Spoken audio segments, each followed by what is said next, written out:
Hello everyone, wishing you all a wonderful day.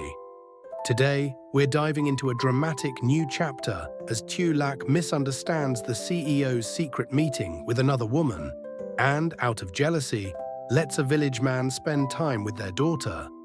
But just as the truth comes out, a shocking photo reveals the CEO's mother secretly meeting a man connected to his accident. Was she really controlling everything? Or is she trapped in someone else's dangerous plan? Stay until the end to find out. And if you enjoy the story, don't forget to subscribe to the channel so you won't miss the next episode. The young woman sat alone in a quiet cafe near the company headquarters, staring at the untouched cup in front of her. For weeks, she had tried to convince herself that everything happening around the CEO was normal, that his mother simply wanted him to have company, that she had been introduced because their families were close, that perhaps, in time, something real could grow between them. But now she knew better.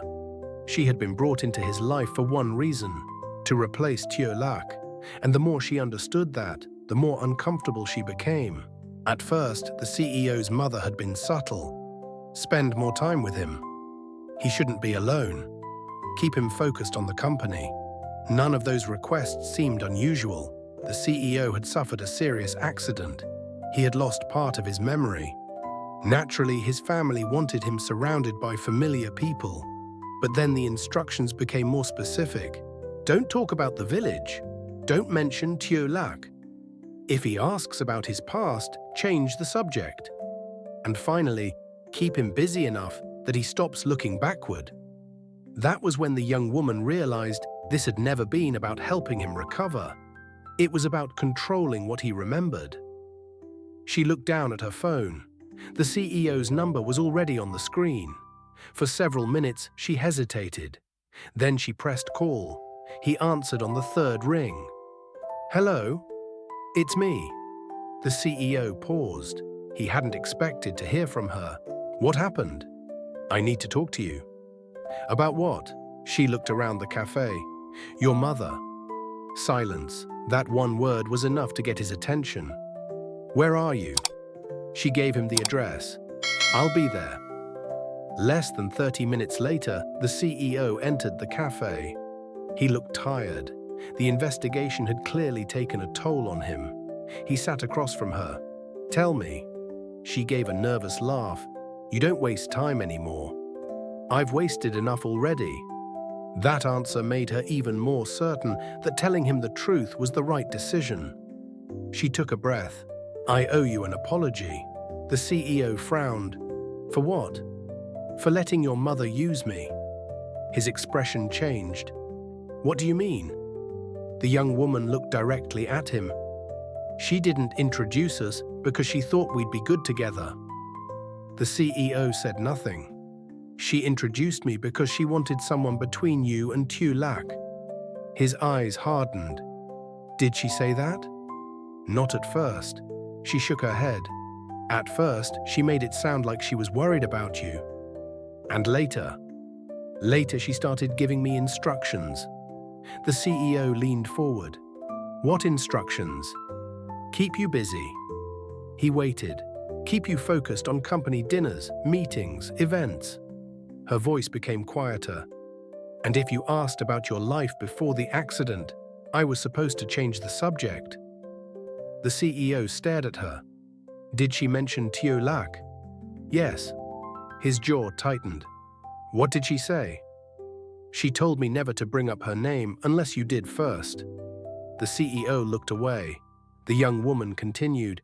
And when you started asking questions about the village, she told me I needed to spend more time with you. Why? I think she hoped you'd become attached to me before your memories returned. The CEO gave a bitter laugh. So I was supposed to fall in love on schedule. Something like that. She looked ashamed. I should have realized sooner. The CEO's expression softened slightly. Why are you telling me now? The young woman answered honestly. Because I'm tired of being treated like a replacement for someone you've already loved. The CEO looked at her. And because I don't want to become the kind of person who helps someone erase another woman from a man's life. For the first time, he seemed genuinely surprised. She continued, "I've seen the way you react when someone says Tieu Lac's name." The CEO remained silent. "You may not remember everything, but whatever happened between you two mattered." She gave him a small smile. "I don't want to compete with a memory." The CEO lowered his eyes. "You're not competing. I know. At least not anymore." That surprised her. He looked toward the window. "I thought my biggest problem was that I couldn't remember Tieu Lac." He paused. "But now I think the bigger problem is that everyone around me has been trying to decide what I should remember." The young woman nodded. "Your mother was definitely trying." The CEO looked back at her. "Did she ever say why?" "She said Tieu Lac made you reckless." He almost smiled. "I've heard that before." "She also said that before your accident, you stopped listening to the family." The CEO's expression changed. "Anything else?" The young woman hesitated. "One time she said something strange." "What?" "She said if he remembers why he wanted to leave, we'll lose him again." The CEO went completely still. "When did she say that?" "About 2 weeks ago." His breathing changed. "Did she say what I wanted to leave?" "No." "Or where?" "No." The CEO leaned back. Another piece, another clue. His mother's fear wasn't simply about Tieu Lac, it was about something he had discovered before the accident. The young woman watched him carefully. "Are you okay?" "Not really." She almost laughed. "At least you're honest." The CEO stood. "Thank you for telling me," she nodded. "I hope you find what you're looking for." He turned to leave, then stopped. "One more question." She looked up. "If my mother contacts you again, I'll tell her I'm done." "No." The CEO's expression became serious. "Don't." She frowned. "Why?" "Let her think you're still helping." The young woman's eyes widened. "You want me to spy on her?" "I want to know what she does when she thinks I'm not listening." She considered it, then slowly nodded. "Okay." Neither of them noticed the figure standing outside the cafe. Tieu Lac. She had come to the city because the CEO's daughter had insisted on sending him a drawing. Tieu Lac had planned to leave it with reception. Nothing more. But when she passed the cafe window, she saw him, sitting alone with that woman, talking quietly, close enough to look personal. The young woman smiled at something he said. Then the CEO leaned closer and lowered his voice. Tieu Lac stopped walking. Her fingers tightened around the drawing. She knew she shouldn't judge. She knew she didn't understand what they were talking about. But emotion didn't always listen to reason. For days she had told herself the CEO needed space, that he had returned to the city for the truth, that she had no right to ask him to choose her. But seeing him with the woman his mother had once chosen for him still hurt, much more than she expected. Tieu Lac quietly turned around before the CEO could see her. She returned to the village without giving him the drawing. That afternoon, her daughter immediately ran toward her. "Did Papa like it?" Tieu Lac froze. She looked at the picture in her hand, then forced a smile. "Papa was busy." The little girl's face fell. "Again?" Tieu Lac's heart tightened. She suddenly hated how often her daughter asked about him. Every question made her hope. Every mention of Papa made Tieu Lac wait for something she didn't know would ever happen. Later, a young man from the village stopped by to help repair a broken fence. He had known Tieu Lac since they were children. When the little girl saw him, she ran over excitedly. "Will you play with me?" The young man laughed. "Of course." Tieu Lac watched them. For once, her daughter wasn't asking about the CEO. She wasn't standing near the road waiting for his car. She was laughing, playing, happy.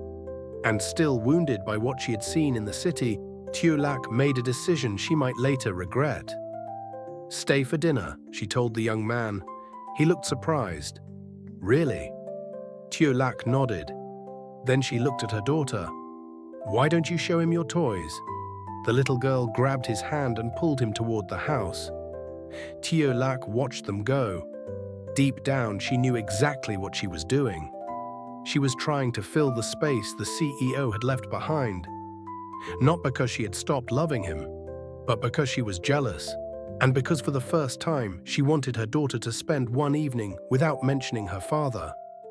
That evening, the small house felt strangely different. The young man from the village sat at the table with Tulac and her daughter, helping the little girl build a wooden puzzle while dinner cooked nearby. Every few minutes, the child laughed. Normally, those laughs would have made Tulac smile. Tonight, they made her feel guilty, because she knew this wasn't innocent. Not completely.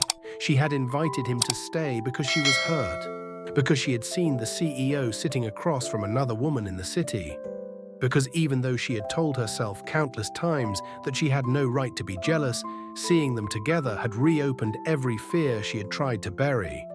What if his mother succeeded? What if the woman beside him was easier, more suitable, someone who belonged in his world? And what if, once his memories fully returned, he decided that the village, Tieu Lac, and even the life they had shared were things he no longer wanted? "Look, Mama." Her daughter's voice pulled her back. The little girl held up the finished puzzle. "We did it." Tulac forced a smile. "Very good." The young man laughed. "She did most of it." "No," the girl pointed at him. "You helped." He placed a hand over his heart. "Then I accept half the credit." The little girl giggled again. Tulac watched them. It was easy, too easy. No complicated past, no powerful family, no boardroom secrets, no mysterious accident, no woman standing between them demanding choices. Just a simple dinner, a child laughing, and a man who wasn't going to disappear into the city whenever his past became dangerous. For one brief second, Tulac wondered what her life might look like if she chose something simple. Then her daughter's next question destroyed the thought. "Do you know Papa?" The young man paused. Tulac's chest tightened. He glanced toward her. "I've met him." The little girl's eyes brightened. "Papa is very strong." Tulac looked down. "So I've heard," the young man said gently. "Papa fixes chairs." He smiled. "That's impressive." "And Papa makes bad eggs." The young man laughed. "That sounds less impressive." The girl became serious. "But Papa is coming back." Silence. Tulac looked at her daughter. The child said it with absolute certainty, not hope. Certainty. The young man noticed the expression on Tulac's face and quietly changed the subject. "Want to show me your drawings?" The girl immediately nodded. As she ran into the next room, he looked at Tulac. "You don't have to do this." She stiffened. "Do what?" "Pretend." "I'm not pretending." He gave her a small, sad smile. "We've known each other a long time." Tulac looked away. "You saw something today, didn't you?" She didn't answer. Something involving him. Still silence. The young man sighed. "I'm not going to ask." "Thank you. But don't use me to make yourself feel less hurt." That made her look at him. His voice remained gentle. "And don't use me to make him jealous either." Tulac immediately denied it. "I'm not." Maybe not consciously. She opened her mouth, then stopped, because she knew he was right. The young man leaned back. "I care about you." Tulac's expression softened. "But I also know when someone's heart is somewhere else."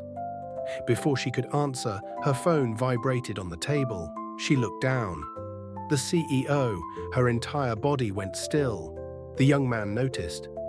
"Answer it." Tulac stared at the screen. "No." "Why?" "I'm busy." He raised an eyebrow. "You're sitting at a table." She gave him a look. The phone stopped ringing. Seconds later, it rang again. The young man smiled. Persistent. Tulac ignored it. The third time, she switched the phone to silent. Back in the city, the CEO stared at his phone. No answer. That was unusual. He tried once more. Nothing. The young woman sitting across from him noticed. She isn't answering. The CEO put the phone down. No. You sound worried. I am. They were now in a private office, not the cafe. The young woman had received another message from his mother and had immediately contacted him. She wants me to invite you to dinner tomorrow. The CEO looked at her. Why? She said you need something normal in your life. He almost laughed. That sounds like her. There's more. She showed him the message. His mother had written, "Keep him away from the village until the board situation is resolved. Don't let him speak to Tieu Lac if you can avoid it." The CEO's expression darkened. She actually wrote that. Yes. Why would she care whether I speak to Tieu Lac? The young woman shrugged. Maybe because Tieu Lac helps you remember. That idea immediately caught his attention. He remembered the village, the chair, the blue cup, his daughter's stories. Every major memory fragment had become stronger after being around them. He stood. I need to go. To the village? Yes. The young woman smiled. I thought so. The CEO grabbed his jacket. Before leaving, he looked back. Thank you. For what? For not becoming what everyone expected you to become. She understood exactly what he meant. You mean the villain? He almost smiled. Something like that. She laughed. Go. 2 hours later, headlights appeared on the village road. Tieu Lac was outside collecting laundry when she heard the car. Her heart immediately recognized the sound before her mind did. The CEO stepped out. He looked tired. But there was something else in his expression. Concern. Tieu Lac. She didn't answer warmly. What are you doing here? I called you. I was busy. I noticed. His eyes moved toward the house. Through the open window, he saw his daughter sitting on the floor with the young man from the village. They were laughing. The CEO froze. For the first time, he understood exactly how Tieu Lac must have felt outside that cafe. Who's that? Tieu Lac folded another shirt. You've met him. Why is he here? He came to help. At this hour? Tieu Lac looked at him. Is there a problem? The CEO heard the sharpness in her voice. Something was wrong. Then he noticed the folded drawing tucked beneath a basket. He recognized the three figures immediately. Mama, Papa, their daughter. He picked it up. She made this. Tieu Lac quickly took it from him. Yes. Why didn't you send it? Silence. The CEO looked at her carefully. You came to the city today. Her expression changed. That was enough. You saw me. Tieu Lac looked away. I saw enough. The CEO immediately understood. The woman at the cafe. I don't care. You clearly do. Tieu Lac laughed bitterly. Don't flatter yourself. She asked to meet me because she had something to tell me about my mother. Tieu Lac's eyes shifted back toward him. What? She told me the truth. The CEO explained everything, how his mother had arranged their meetings, how the young woman had been told to keep him busy, how she had been instructed to avoid mentioning Tieu Lac.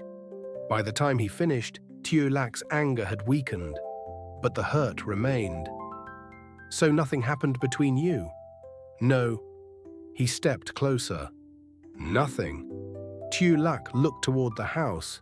The CEO followed her gaze. Their daughter was still laughing with the young man. Is that why he's here? Tieu Lac didn't answer. He almost smiled despite himself. Were you jealous? No. Tieu Lac. I said no. The CEO laughed softly. She glared at him. Don't laugh. I'm not laughing at you. Then why are you smiling? Because for the first time since I lost my memory, he paused. You look like you still care what I do. Her face changed. The CEO stopped smiling.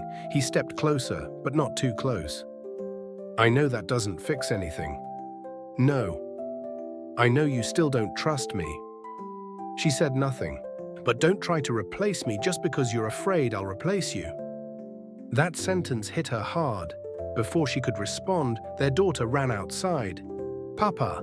The CEO immediately crouched. She ran into his arms. He held her tightly. "Did you miss me?" The girl nodded. "Yes." Then she pointed toward the young man. "We played all day." The CEO smiled awkwardly. "I saw." The little girl looked between the two men. Then she whispered loudly into the CEO's ear, "But you're still my papa." The CEO closed his eyes. Tieu Lac looked away. The young man stood at the doorway, understanding the situation perfectly. He picked up his jacket. "I should go." Tieu Lac immediately felt guilty. "You don't have to." "Yes," he smiled. "I do." As he walked past the CEO, he stopped. "Don't make her regret waiting." The CEO looked at him. "I'll try not to." The young man shook his head. "Don't try." Then he left. The CEO watched him disappear down the road. Tieu Lac folded her arms. "Don't look so pleased." "I'm not." "You are." The CEO looked at her.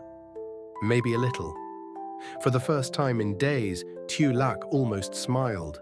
But the moment was interrupted by his phone. A message from the young woman in the city. The CEO opened it. His expression immediately changed.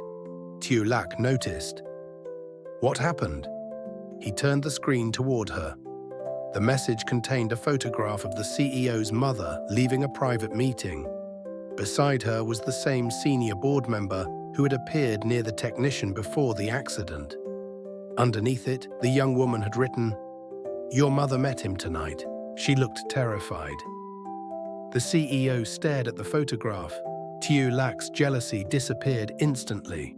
Because whatever game the CEO's mother was playing, it was no longer only about keeping him away from Tieu Lac. She was meeting in secret with a man connected to his accident. And judging by the fear on her face, she might not be controlling him at all. She might be trapped by him. The woman arranged by the CEO's mother finally realizes she was brought into his life only to replace Tieu Lac. Refusing to become a simple rival, she secretly meets the CEO and reveals that his mother once instructed her to keep him busy, avoid discussing his past, and prevent him from thinking about Tieu Lac. Unfortunately, Tieu Lac sees them together and misunderstands the meeting. Hurt and jealous, she returns to the village and allows a young local man to spend time with her daughter, hoping the child will stop constantly asking about her father. When the CEO returns, the misunderstanding is finally explained, and Tieu Lac's jealousy reveals that she still cares deeply. But their brief emotional breakthrough is interrupted by a shocking photograph showing the CEO's mother secretly meeting a board member connected to his accident, suggesting she may be trapped in a dangerous conspiracy.